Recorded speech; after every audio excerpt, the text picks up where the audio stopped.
Benedict, I think it's time that we discussed this very generous offer from the British. If Benedict Arnold goes with the British will have so much winning that the British may get bored with winning. This is what Arnold does. He wins. Shouldn't we talk about this, Benedict, dear, as husband and wife? I'm speaking with myself, number one, because I have a very good brain and I've said a lot of things. I know what I'm doing and I listen to a lot of people, but my primary consultant is myself and I have a good instinct for this stuff.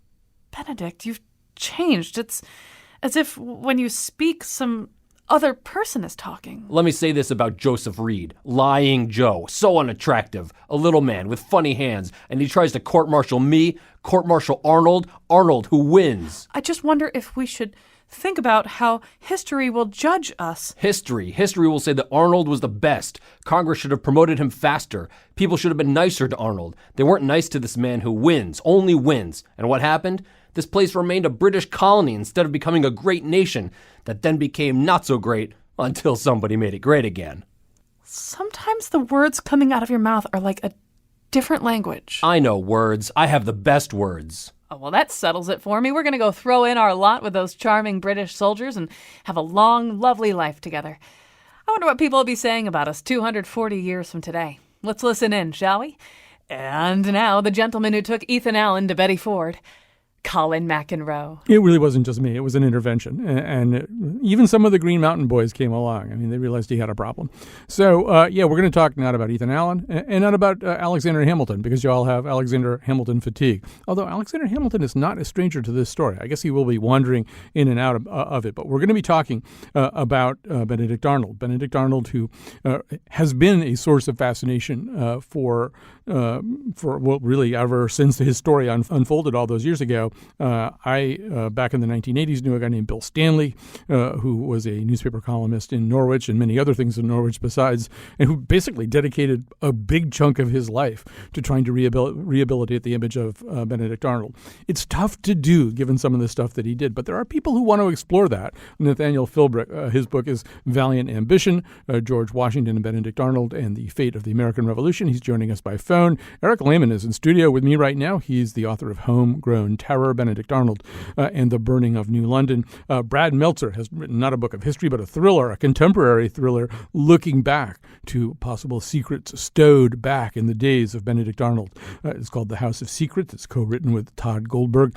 He's joining us, I think, by phone from the studios of The Nerdist, which is very exciting because I listen to The Nerdist podcast. So you're all here today. But, before I even talk to you, that's not even it. That's not even all of the ways in which Benedict Arnold is in a contemporary setting being looked at all over again. In the AMC series Turn, and Wolfie will play that clip right here, I think what you're going to hear here are people behind the scenes in the AMC Revolutionary War series Turn. The first person you hear, I think, is the actor who plays Benedict Arnold on the show. They really wanted to show him as a hero and a multifaceted character, someone who was both a fighter and a lover, a great general, and whose loss from the Patriot cause was enormous. Nobody doubted his skill on the battlefield, and so that's where we meet this guy. We meet him before he's ever decided to become a traitor in any way. I think it will surprise people how close George Washington and Benedict Arnold were. Part of why Benedict Arnold is considered the great traitor of this country is because he was Washington's one of his greatest allies, one of his greatest friends. We show what goes into making somebody turn against their country. Okay, you think that's interesting and a little exotic. There's also a video game called Assassin's Creed 3, which is an alternative history in which George Washington kind of becomes, I haven't actually played this video game, this is what I have surmised anyway, that George Washington kind of becomes king of the United States. And both Israel Putnam, also of Connecticut, and Benedict Arnold especially, are big characters in this video game. So I'm just going to let you hear a little bit of this. This is, I guess he's an assassin actually, but I think he shows up to foil an assassination plot against Benedict Arnold or something. Anyway, you'll hear the Benedict Arnold character talking right here. What in God's name are you doing? That man was a British spy. He intended to kill you, Major Arnold. What? General Washington learned of the plot and sent me to foil it. Indeed. We need all the support we can muster. Some of my men are leaving on a munitions delivery to a nearby camp, and I need you to escort them. Find John Anderson upon your arrival. He'll have further instructions. All right, don't use Assassin's Creed 3 for your history paper if you're ready to run about. It's not accurate, all right? So now let's meet our guests. I said who they all were. And somebody needs to sort of sketch out maybe the 60-second Benedict Arnold elevator pitch of what really did happen. So, Eric, if you were explaining this to somebody who barely recognized the name Benedict Arnold, what would you tell them? I would say, well, he was this hero. He started out as a very firm patriot, won and lost a bunch of battles and was wounded in the cause. And then for one reason or another, or several reasons, turned and started corresponding with the British and asked for money to switch sides. And he did. And then he became a British general and attacked Virginia, almost captured Thomas Jefferson, attacked his home state of Connecticut. Nathaniel, I think we hear this a little bit in some of the clips that I played. The thing that makes Benedict Arnold especially fascinating, or one of the things, and that made his story so compelling from the get-go, was there was so much potential for him to be the other thing, right? He already had a certain amount of bona fides as a hero of the revolution. I think people saw in him, although he was controversial, he was court-martialed, there was an attempted court-martial of him, as we will talk about later. But I think a lot of people saw in him exactly the opposite of the thing he became.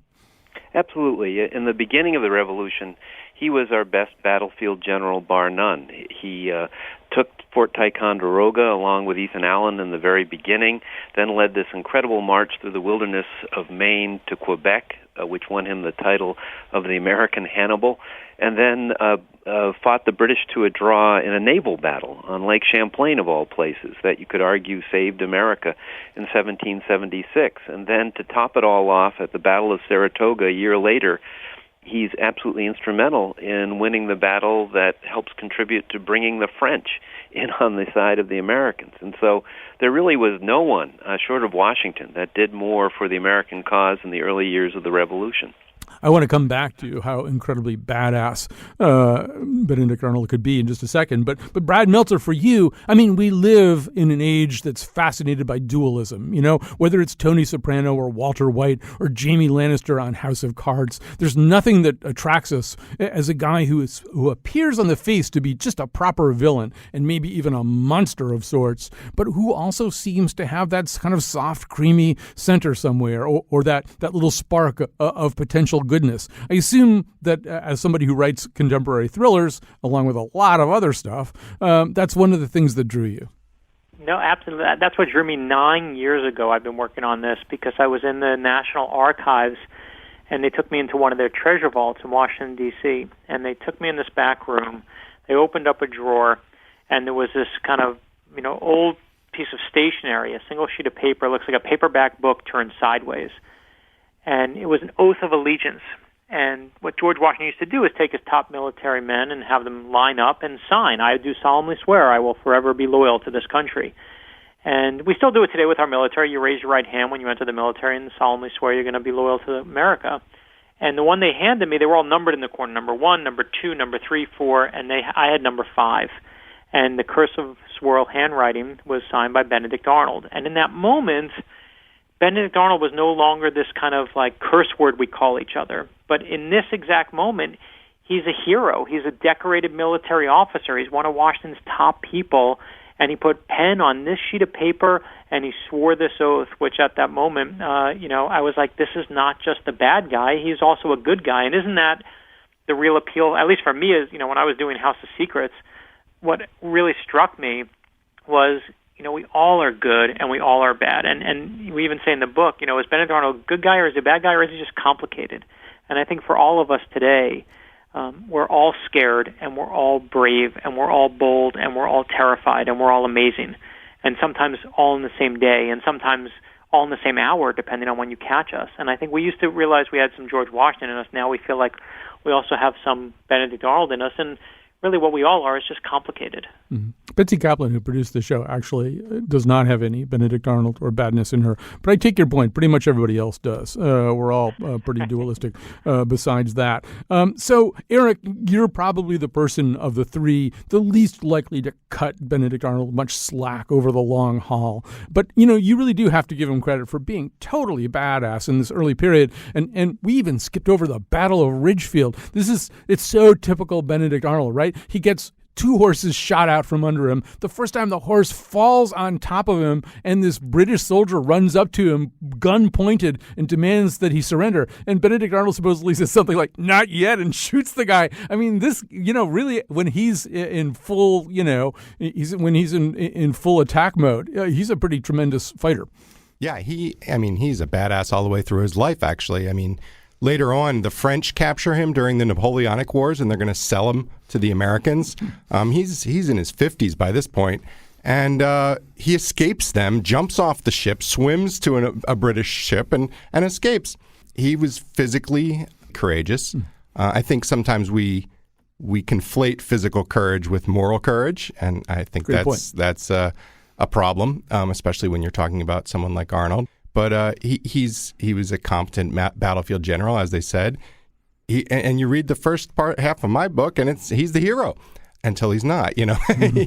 Something happens in him, and he is able to do things which his contemporaries, we might understand a little better, but his contemporaries thought were just completely beyond the pale. So, Brad Meltzer, I'm going to go to you next because I know you're leaving us a little bit early to get ready for your Nerdist appearance. But so what if you're going to look for a different way to think about Benedict Arnold, and without giving away anything from the book, how are you going to think differently about him? I mean, as Eric is going to tell us later, this guy, once he went over to the British, he did some pretty horrible things, burned cities along the Connecticut coastline. People are still a little ticked off about that. So what prism do you use to refract him differently? I don't think I need to refract them as much as tell the story, because all these great historical stories, what they are, they're mirrors, and you hold them up and you see what you want to see, and what you're really looking for is yourself, right? That's why we love these old stories, is we find out more about ourselves the more we dig. But for me, what became my obsession was those last moments between Benedict Arnold and George Washington, which is some of the most heartbreaking in U.S. history. And there's, unsubstantiated, but reports. One of the reports says it's one of the only times that George Washington is ever seen crying. I'm not sure if I believe that one or not, but it's a potent image. And what struck me is in those last moments, Alexander Hamilton delivers a letter. He doesn't do it by a song or by rap. He does it in the old-fashioned way. But he delivers this letter from Benedict Arnold to George Washington. And to me, it's one of the most amazing letters because when you read it, Benedict Arnold asked for three things. He says, one, don't kill my wife Peggy because she didn't know I was a traitor. He says, don't kill the staff. They didn't know I was a traitor either. And then in one of the craziest moments of letter writing history, he asks for his baggage and his clothes back. And George Washington sends it. It strikes me because, of course, this guy just put a knife in the back of George Washington, and he's basically asking for his stuff back. But Washington sends it, and what struck me, and this is the thriller writer, and this is where I build my book on, is obviously this is where the fiction takes over, but that moment is all real. But truly what no one knows to this day, nobody knows what is in that baggage that George Washington sends back to Benedict Arnold. And as a thriller writer, that's where I go, because it doesn't make any emotional sense, right? He hates this man. Washington spends the rest of the war trying to hunt and kill this man, and yet he sends him back his stuff. Is he, in that moment, is he completely just feeling like I should do the right thing, I should do the gentlemanly thing? Anyone you would ask would say, light it on fire, fill it full of lice, do something terrible. But he sends this stuff back, and the thriller writer in me goes, well, what's in the stuff? What's there? And that's where the thriller begins. But it certainly begs the question of it. It almost doesn't make logical sense. But for me, again, it comes right back down to these things are complicated. I'm going to ask you one more question, and then I know you got to go deal with the Nerdist, Nathaniel. Yeah, you got me to the half hour, so as long as I'm good for that. So Nathaniel and Eric are with us for the entire show. Well, and I think they'll all want to talk about this anyway. But so in one of your characters in the book says life wasn't a popcorn movie. It didn't have a neat and tidy ending. Every country in the world is soaked in blood, democracies and dictatorships alike. Yet most people only cared about what they could see on the surface. This is kind of what you're saying to us right now. But is there a way in which the chaos, and I think Nathaniel's book chimes in about this a bit too, the chaos and the shifting loyalties of the revolution are kind of understated. I mean, I think, as school children, we're kind of handed this idea that there were a bunch of patriots who were just absolutely wholeheartedly and in an unalloyed fashion ready to do anything they could for independence. And then there was this one really bad guy who kind of crossed the line. And I think there may be an argument to be made. Well, no, on an average day, there were all kinds of people who had all kinds of shifting loyalties or levels of enthusiasm about stuff like this. Yeah, no, and listen, that line is one of my favorites by Todd Goldberg, my co-writer on the book. And one of the things, my son was just asking me that very same question. My youngest son said, is Benedict Arnold what do you do wrong? And trying to, what I look at it as is exactly what you said. It's not this black and white thing where you just say, he was, good one day and turned bad the next day. We are fed this idea that, everyone was a patriot, everyone was good, and then they suddenly went bad. We forget this is still a guy who, all these people spoke with British accents. They were still fresh from this place that we were now revolting against. And, there are loyalties there, there's history there, there's memories there, there's family there. For so many of the people who are fighting there, and it becomes a complicated thing, especially when you feel like you're not getting your due. And then it's not about the American Revolution. It's about just being human. It's about feeling like you were overlooked or feeling like you didn't get what you wanted. And this is a guy who, clearly was given his blood and his soul to this. And one of the things I was trying to say before is, I live in Florida now. Even after that those battles you were talking about, Benedict Arnold, they're like, don't fight anymore, give it up. He's over. I live in Florida. It's the complaining capital of the world. If if I got shot off a horse twice, I'd be like, I'm done. It's over. And this guy's still going forward like he's the T-1000, the Terminator.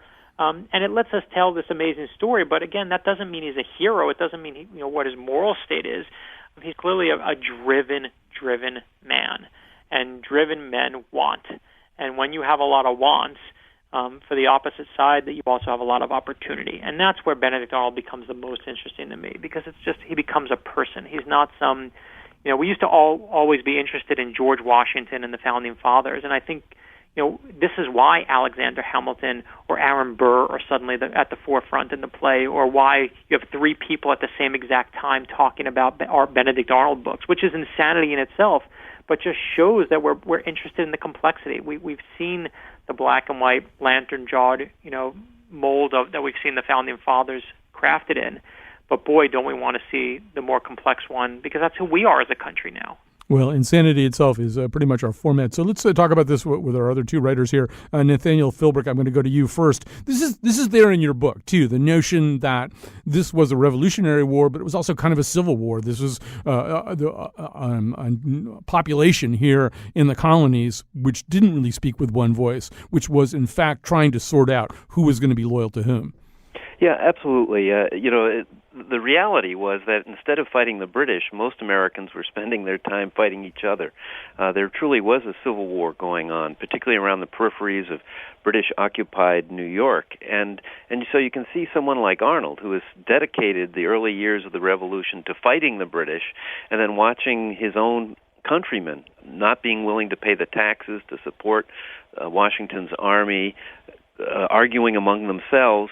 He's saying, why am I doing this? And as the years went along, the country just seemed to be falling apart, with each state going its own way. And the big question was, if Washington could somehow claim victory, would there be a country left to support that? And so you can begin to see the context of Arnold's increasing bitterness that, hey, his countrymen aren't supporting him, but actually his country is falling apart, and perhaps it is time to bring the British back and restore the liberties we had before this revolution broke out.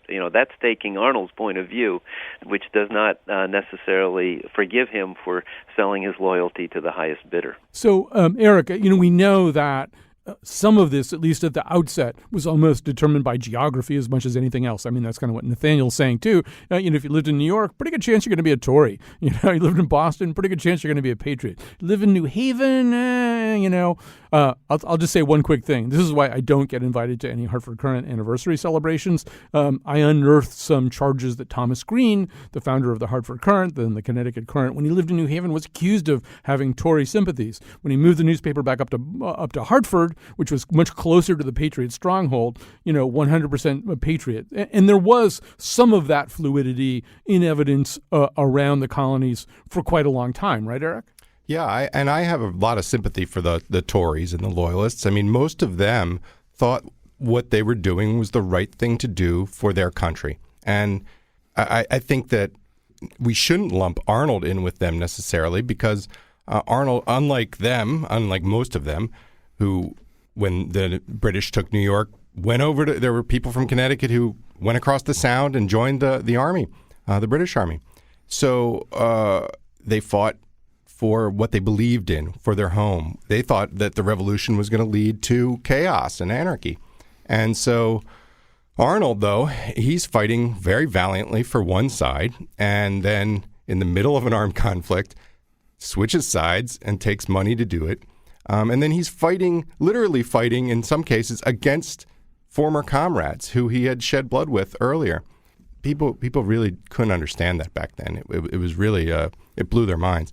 And then when he attacked New London, then that took that to another step. People were really dumbfounded that he could come back and attack his neighbors that way. Even though other Tories had been doing it, it was the fact that he was a hero first that made what he did so bad.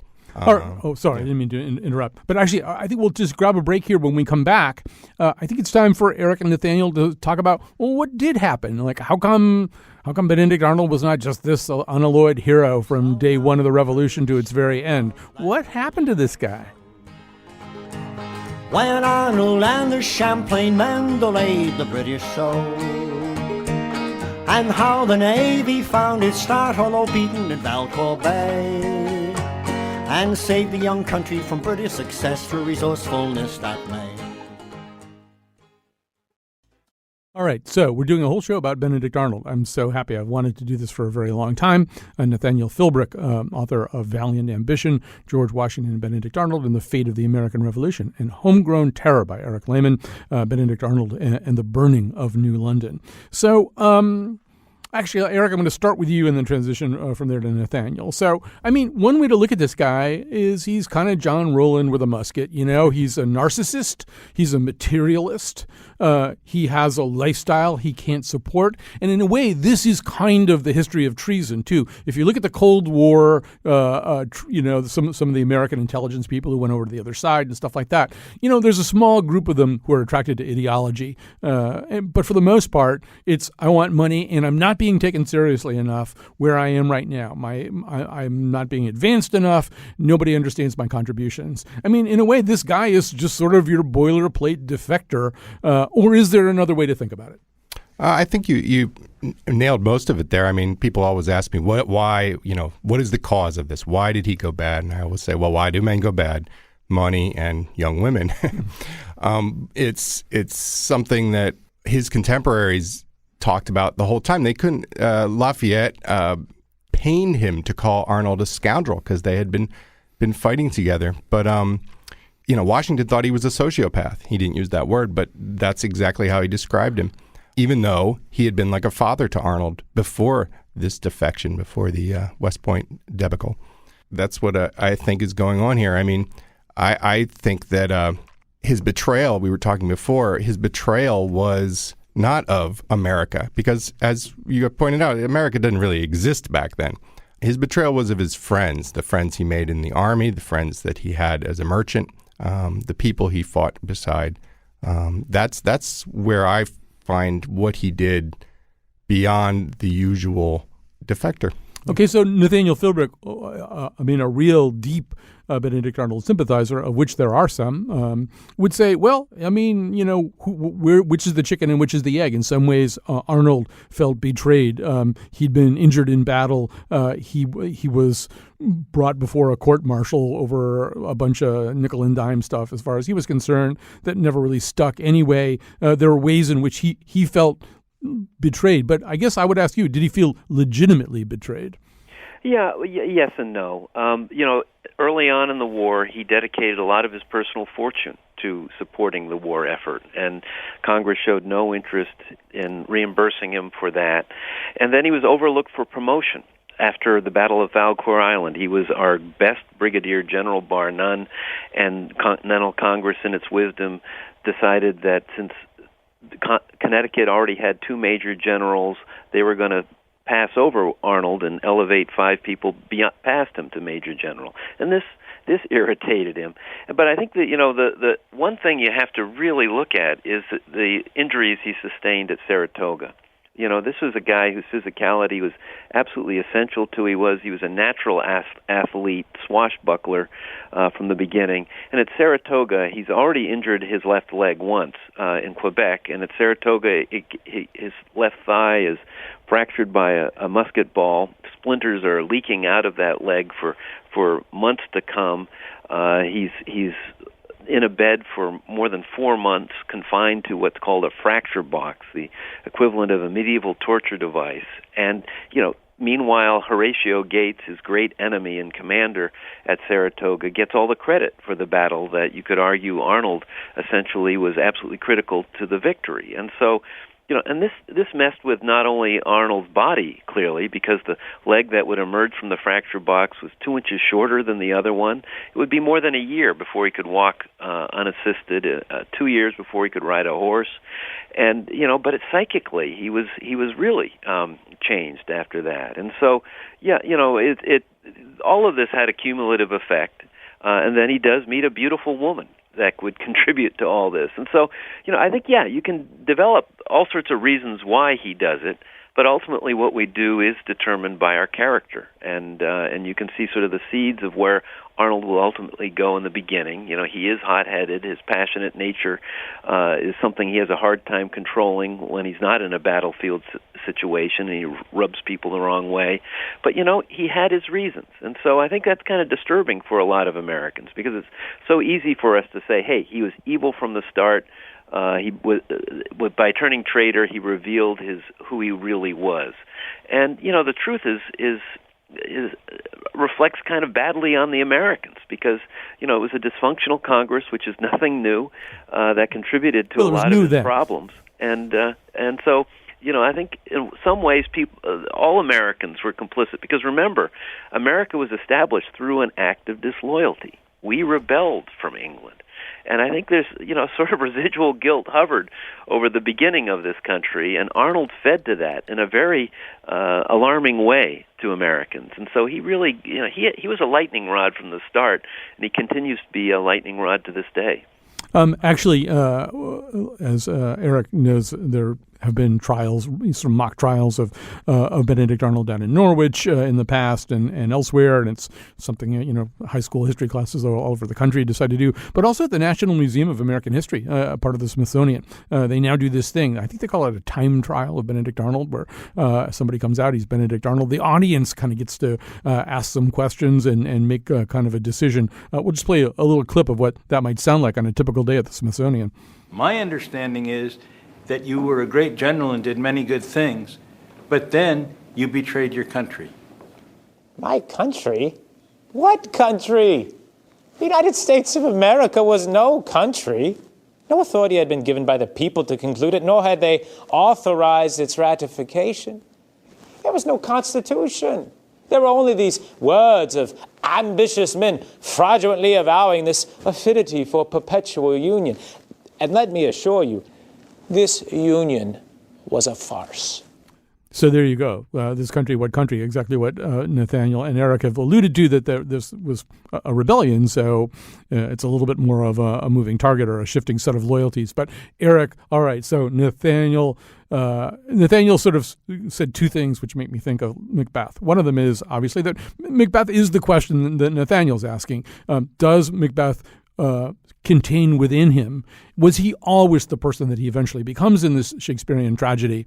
It was just a matter of just time before that happened. Or does he sort of wake up in a different place than he ever thought he would be, surrounded by people who manipulate him, by circumstances he couldn't have foreseen? And it's a question we ask about ourselves. It's one of the basic existential questions for every human being. Of course, the other thing it has in common with Macbeth is a Lady Macbeth. And Nathaniel also referred to that, Peggy Shippen. So, everybody wants to blame Peggy, at least for some of this. I think on AMC's Turn, she takes a lot of the heat. Tell us about Peggy Shippen, Eric. Yeah, I'm always one of those. I'm one of those people that hesitates to blame the woman because they get blamed for way too much. Eve, for example. Yeah, Eve is the best example. So, but as Nathaniel was pointing out, I think that circumstance brings out things in you, and I think that Peggy gave him the opportunity to talk to the British. If he had married a wife who was not a secret Tory, if he had married someone who was a firm Washington supporter, he would have never had the opportunity and even probably not the inclination to go over to the British. He was always a hothead, as Nathaniel pointed out. He always had these character flaws, and circumstance then takes those little cracks in your personality and widens them, right? And turns them into something horrible. Yeah. So, Nathaniel Philbrick, if in fact Peggy Shippen is Eve, we know who the serpent is. We know who the snake is. It's Major John Andre, a pretty fascinating character in and of himself. And in fact, the life that they're living down there in Philadelphia during this kind of cushy but expensive posting that Benedict Arnold has brings them all into contact together. So tell us about John Andre. Yeah, well, prior to Arnold's meeting Peggy, the British had briefly occupied Philadelphia for 8 months. And Peggy, coming from the aristocratic side of Philadelphia, greatly enjoyed having the British officers as part of her social circle during that period. And John Andre could speak several languages, was highly educated, very handsome, would act in the theatricals that the British would put together. And he was just this, fascinating person that she clearly enjoyed hanging out with. As evidence of that, Andre, who was also a very talented artist, created a drawing of her, and she's just beautiful in that drawing, and so Andre, it's interesting. He's often portrayed fairly sympathetically, but I find him as manipulative and scheming and ambitious as anyone when it comes to his own career, and when it comes to Peggy and her ultimate relationship with Arnold, I think Andre uses all this to his own ends and his own advancement. Well, yeah, also, and because I've read these three books and I'm kind of confused about what's in whose book, but I think, Nathaniel, it's in your book that when they're holding Andre at the end, we're jumping ahead a little bit, but when he gets caught, there's this time where American officers, colonial officers, it's like he's David Bowie or something. I mean, they want to go see this guy in a very admiring kind of way. Well, what he did was he was a British spy, basically. He was trying to he had met with Arnold, and you can't make this stuff up. I mean, they meet at midnight on the west side of the Hudson beside Haverstraw Bay.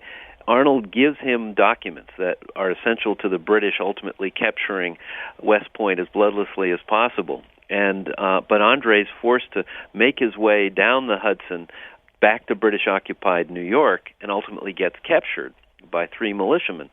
And Andre, at this time, he's captured and he's there for several days, and he's very good at befriending every American officer who he's in contact with. And what he portrays himself as he was as betrayed by Arnold, just as the Americans were betrayed by Arnold. And what he tries to do is create sympathy, and it works beautifully.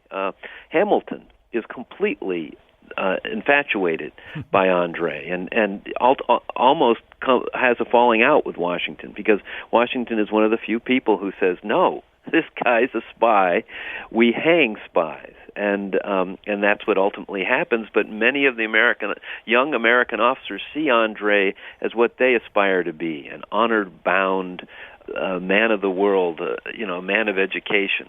And so it's a fascinating situation towards the end, and Andre becomes this focal point for not only for the Americans but for the British back in New York, who sympathize with him and then blame Arnold for putting him in this situation. And so Arnold really is the one who suffers as a consequence of the martyrdom of John Andre. All right, Eric Lehman, we can't let Arnold off the hook without we got to drop the hammer on him. Your book is subtitled "Benedict Arnold and the Burning of New London." So, at his very worst, when he's doing the worst things that he can possibly do, how bad does it get? Well, after he goes into New York, as someone was pointing out, we had to, Washington's trying to capture him, the whole thing. He goes to Virginia. He burns down some cities there, and then he volunteers for this mission to come to Connecticut, a few miles away from where he lived. He knows the people in New London. He sailed with the brothers of William Ledyard, who commands the forces there. He's very good friends with Nathaniel Shaw. Even while he's talking with the British, he's also corresponding with Shaw, trying to get Shaw to help him out with money. And he goes to New London, and the first house he sets on fire is Nathaniel Shaw's, and burns down the whole city, which he says was an accident later, but of course he was doing this, and this was common practice. It was not just an accident. Luckily for him, perhaps he was not on the other side of the river where the massacre at Croton Heights happens, but he was the commander of the forces. He wanted to be in charge of those forces. He wanted that honor, and so we give him the honor for Saratoga and Ridgefield and these great victories. We should also give him the responsibility for how bad it gets. New London takes the highest percentage of damage of any American city during the whole war. It's a small city, of course, and so is the Battle of Croton Heights. It's a very small battle, relatively, but highest number of casualties. Didn't he also go to Virginia, too? Yeah. He goes down there, he burns Petersburg and Richmond. He burns down Richmond. It was a new town then, but... And yeah, there's a story that he knocked on the door of Jefferson's mansion there in Richmond with some handcuffs, getting ready to take him away. And Jefferson tried the same thing Washington did, tried to send in some big, tall West Virginians to sort of SEAL Team 6 him out of the British camp. One of the Germans who served with him down there in Virginia said that he kept 2 pistols by his bedside, and the German officer thought that they were not to kill somebody else. Mm-hmm. All right, we're going to take a break on that ominous note, and we'll come back. We'll talk a little bit more about how history uses figures like Benedict Arnold.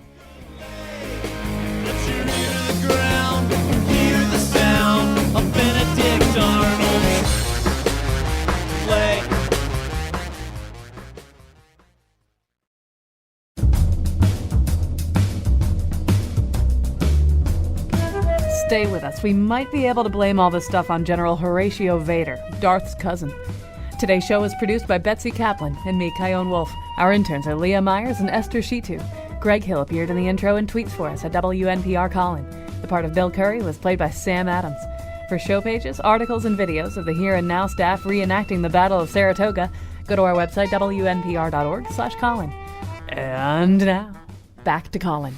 All right, we're here with Eric Lehman in studio with me. He's the author of Homegrown Terror, Benedict Arnold, and the Burning of New London. And Nathaniel Philbrick's joining us by phone. He's the author of Valiant Ambition, George Washington, Benedict Arnold, and the Fate of the American Revolution. So, Nathaniel Philbrick, we don't want to melt down into a puddle of relativism, but on the other hand, I mean, it's probably worth noting that, as is often said, the victors write the histories, and there are ways in which, obviously, well, actually, before I even ask a question, I have to get up on my hobby horse or my soapbox or something and say that, one of the ongoing fascinations for me is Nathan Hale, who's Connecticut's state hero, and is sort of not unconnected to this story, particularly through John Andre, there was a sense among the patriots and the new Americans afterwards that, John Andre was this kind of James Bond guy. I think he wound up being shipped back to Westminster Abbey for, fancy burial there. We didn't really have this great spy story. Nathan Hale was a pretty obscure figure during the Revolution, but his story was kind of built up for a lot of different reasons, also including, amusingly enough, the fact that Yale didn't feel as though it had enough Revolutionary War heroes compared to some of the other colleges. So there were a lot of essays and epic poems and things like that published in places like the Atlantic for about 75 years. And I got chills, actually, when I saw, I think it's in Nathaniel Philbrick's book, there's a moment where Benedict Arnold kind of paraphrases Joseph Addison's Cato, which is also the source of Nathan Hale's famous last words. So lots of connections here. But rather than talk about that right now, Nathaniel Philbrick, one thing we do know is, okay, victors write the history, and so that you can't unwrite the stuff that Eric Lehman just talked about. I mean, Arnold did this stuff. A lot of it's pretty unforgivable. A lot of it's pretty merciless. But there's other things that go on as part of this. Once you decide that somebody's a villain, there's a temptation to rewrite or cherry pick the rest of the history to reconfirm the fact that he's a villain. Even on eBay, don't you love the fact that history is now over on eBay?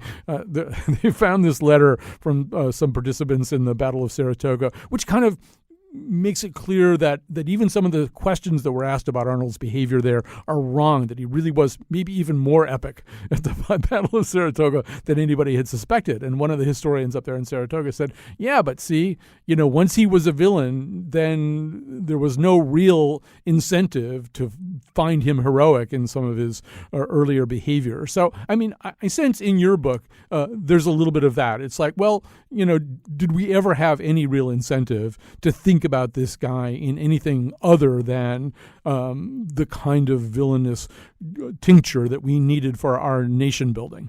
Yeah, well, he became the stuff of mythology as soon as he turned to the British side, and it was just inconceivable for Americans to think that he had been like them.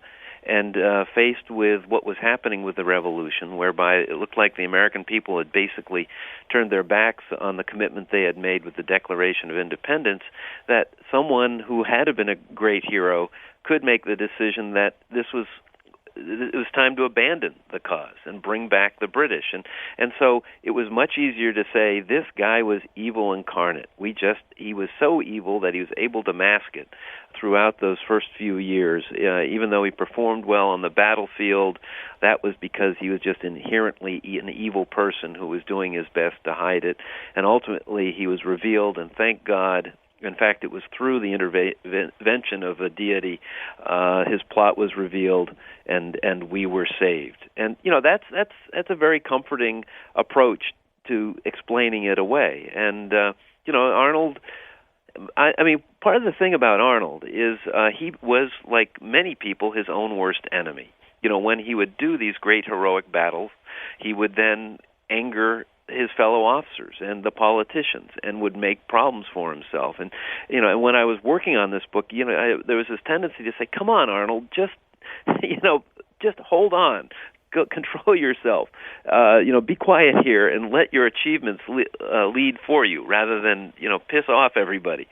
And when it came to his ultimate decision to go to the British, just what has been described there at New London, there he is, doing the one thing that could completely mark him as the most evil person ever created, go and burn basically his hometown to the ground. And so that was part of Arnold's makeup, and what he would ultimately do was terrible. But I think there's you can't help but say, hey, it's just too bad he had so many talents.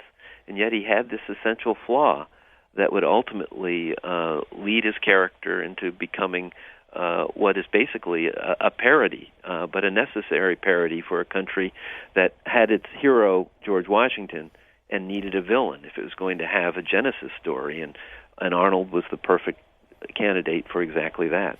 You know, Eric, we any cause needs villains, and I mean, Arnold made himself available in all the ways that you've said, and it is sort of interesting at this moment where everybody's very interested in Alexander Hamilton, and the show just won every Tony imaginable in your book and in Nathaniel's. You know, Hamilton is kind of all over the place. I mean, he's kind of the guy who smells a rat initially. I think even before they get to West Point, I think they're like almost there. He's already starting to say, right, there's something a little off here. And then after the plan gets tipped, he's just riding on horseback all over the place trying to catch this guy. Oh yeah, he gets really immediately as soon as Washington says, "Whom can we trust now?" And after he reads this letter from Benjamin Talmadge, which says, Arnold's a traitor, Hamilton gets on his horse, rides down to the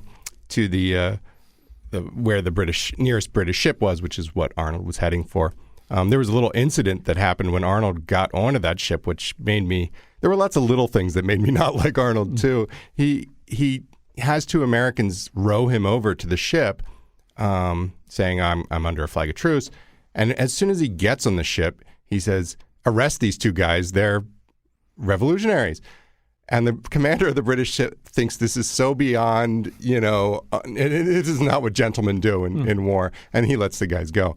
But Hamilton just misses him. And, there were a lot of people who actually suspected him beforehand. But all that got wrapped up in the other people who hated Arnold for political reasons, So Joseph Reed is going after him. All these, he and Congress are fighting. He's mad about Gates, all these people. So when things in the Philadelphia newspaper, there's somebody comes out and says, "Hey, Arnold's a traitor. He's talking to the British." This is before he gets caught. Nobody pays attention to it because it gets wrapped up in the anti-Arnold faction of politics there. We should say also that, every cause does need a villain, as you've both said, or maybe needs lots of villains to keep people going.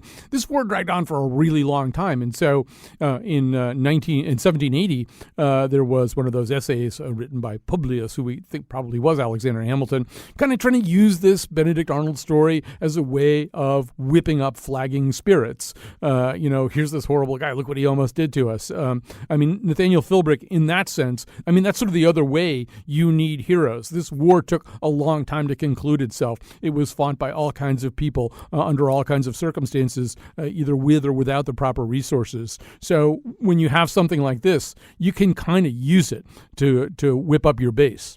Absolutely, and this is kind of the tragic irony of Arnold's life. In the beginning of the war, no one does more short of Washington for the American cause, but it's through his treason that he really galvanizes the nation. He's burned in effigy in towns up and down the eastern seaboard, and this is at a time where the American cause had basically cratered. It just looked like this country was about to fall apart.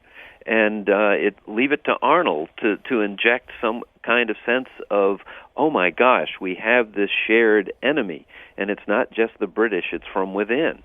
And so Arnold really served a purpose when it came to America's evolving sense of itself as not just 13 colonies or 13 states, but as a united nation, because we saw the great betrayer, the great evil incarnate that was threatening this country, and it was Arnold. And so, there you go. He's someone. It trashes his own character, and because he was a traitor, it wasn't as if the British embraced him, since his attempt to sell West Point didn't work. That didn't end the war, and so he was tainted goods on both sides. And so, Arnold will never be a victim, given the fact that he sold his loyalty to the highest bidder. But it's an interesting, tragic life, given how much energy and passion he put into the cause, and how that same energy and passion really worked to his own disadvantage and self-destruction. I have just enough time to say goodbye, and thank you to Nathaniel Philbrick. His book is Valiant Ambition. Eric Lehman, his book is Homegrown Terror. They are both books about Benedict Arnold, both works of history, and once you've mastered them, you can read Brad Meltzer's The House of Secrets. I shall treat their malice and calumnies with contempt and neglect.